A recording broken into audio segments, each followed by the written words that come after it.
Hey friends, welcome back to my channel.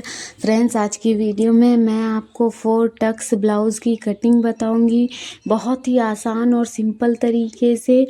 तो मेरी video को स्किप ना करते हुए वीडियो को पूरा देखें ताकि आपको प्रॉपर नॉलेज मिल सके। तो चलिए, आपका वक्त ज़ाया ना करते हुए वीडियो को स्टार्ट करते हैं। हमने बैक पार्ट के लिए कपड़े को डबल फोल्ड में रखा है। अब इसकी लंबाई लेंगे तो लंबाई हमने 15 इंच की रखी है। इस तरह से हमें लेंथ अपनी बैक पार्ट की जो लेंथ है वो हमें 15 इंच की रखनी है। तो इस तरह से हमें 15 इंच पे निशान लगाना है और इस निशान को हमें सीधा कर लेना है।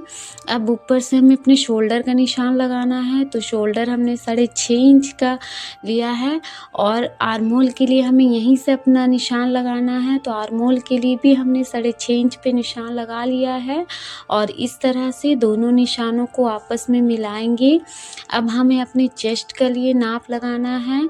तो चेस्ट हमारी 36 इंच है, उसे 4 से डिवाइड करेंगे तो आएगा 9 इंच। तो हमें यहाँ 9 इंच पे लगाना है। और कमर हमारी 32 इंच है, उसे 4 से डिवाइड करेंगे तो आएगा 8 इंच।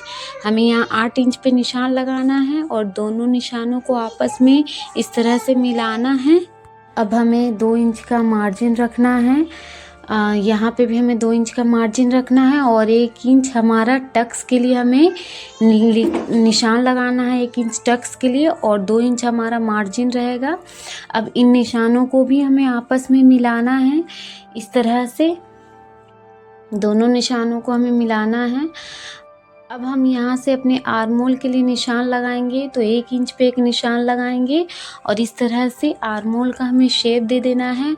अब नेक की चौड़ाई हमें 2.5 इंच रखनी है और लंबाई हमारी 5.5 इंच की रहेगी और इस तरह से हमें नेक का शेप दे देना है। आपको जो भी आपका शेप पसंद हो आप वो शेप दे सकते हैं। यहाँ पे इस तरह से हमने दे दिया है।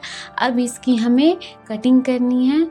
याद रखें, जो फोल्डेड साइड है वो हमारी तरफ रहनी चाहिए और खुली साइड बाहर की साइड रहनी चाहिए।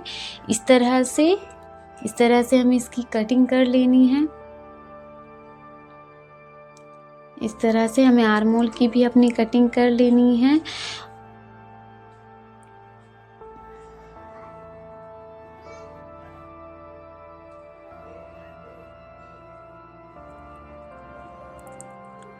ये बैक पार्ट की कटिंग हो चुकी है हमारी। अब हमें फ्रंट पार्ट की कटिंग करनी है।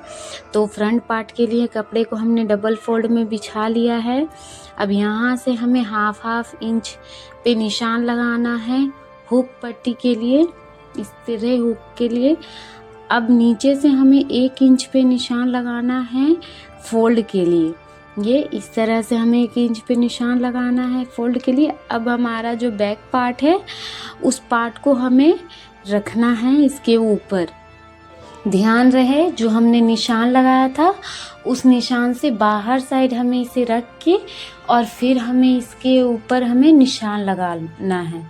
तो ये हमने अच्छे से बिछा लेना है इसे इस तरह से और इसके ऊपर हमें निशान लगाना है।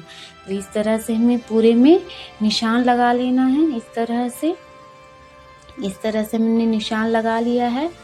अब इसे हम उठाएंगे और जो हमारा आर्म होल है बैक आर्मोल की, ये फ्रंट आर्मोल की हमें गोलाई दे देनी है। इस तरह से 1/2 इंच अंदर की साइड करते हुए हमें फ्रंट आर्मोल की गोलाई देनी है। अब फ्रंट नेक की हमें गहराई रखनी है। तो गहराई हमारी 6 इंच की रहेगी और इस तरह से हमें राउंड शेप में अपने नेक को घुमाना है इस तरह से। तो ये हमारी हो चुकी है। अब हमें टक्स के लिए निशान लगाना है। तो ये हमारा बेस्ट साइज़ हम 10.5 इंच पे एक निशान लगाएंगे इस तरह से और यहाँ से हम बेल्ट के लिए 2.5 इंच पे निशान लगाएंगे इस तरह से। ये हमारा बेल्ट के लिए निशान आएगा। अब इन निशान को हमें आपस में मिला लेना है। इस तरह से हमें निशानों को स्केल की हेल्प से मिला लेना है। अब हमें जो हमने बेल्ट के लिए निशान लगाया था वहाँ से हमें इस तरह यहाँ से हमें 1/2 इंच पे ऊपर की साइड हमें एक निशान लगाना है 1/2 इंच पे और एक निशान हमें 3 इंच पे लगाना है और इस तरह से हमें शेप दे देना है। इस तरह से। ये हमारा बेल्ट के लिए निशान हुआ। अब यहीं से हमें 4 इंच पे एक टक्स के लिए निशान लगाना है और वहाँ से हमें 2 इंच पे एक निशान लगाना है टक्स के लिए, ये इस तरह से। और इस निशान को हमें आपस में मिलाना है और ये हमारा हाफ इंच से 1.25 इंच हमें पौना इंच हमें लेना है। हाफ इंच या पौना इंच आप ले दोनों साइड से और इस तरह से आप टक्स के लिए निशान लगा ले। ये इस तरह से, ये हमारा पहला टक्स है, फर्स्ट टक्स। और सेकंड टक्स, ये हमारा 4 टक्स रहेगा। हमारा सेकंड टक्स खुली साइड से, जो हमारा सेकंड टक्स रहेगा वो खुली साइड से आएगा। टोटल हमारा 4 टक्स आएगा। तो ये हमारा सेकंड टक्स है। यहाँ से हमें 1.5 इंच पे एक निशान लगाना है और स्केल की हेल्प से हमें तिरछा इसे निशान लगाना है, इस तरह से।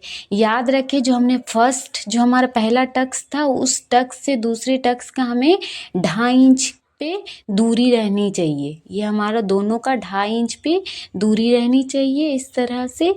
और ये दोनों में हाफ इंच इस तरह से हमें लेना है और टक्स के लिए हमें निशान लगा लेना है। ये हमारा दूसरा टक्स है।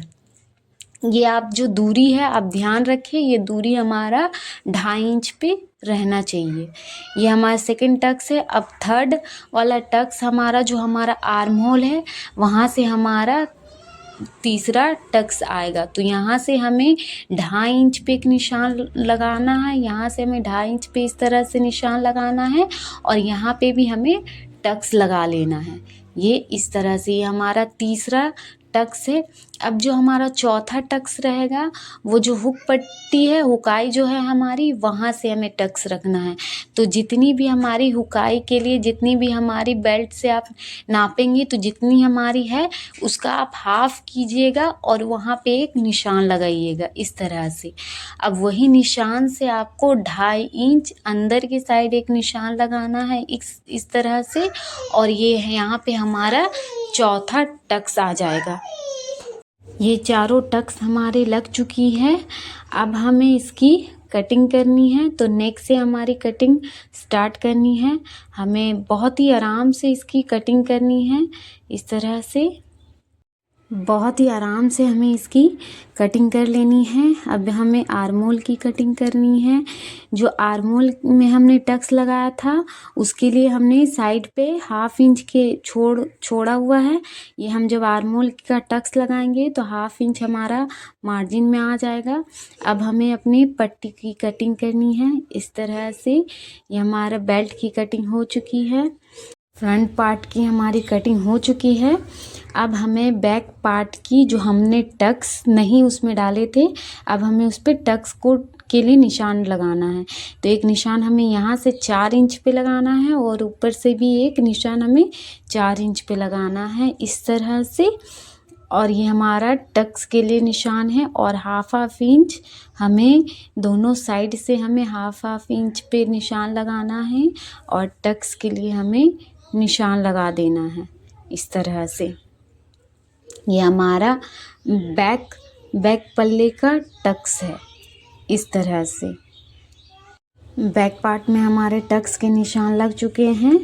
ये हमारी ड्राफ्टिंग और कटिंग पूरी हो चुकी है। आई होप फ्रेंड मेरी वीडियो आपको हेल्पफुल लगी होगी।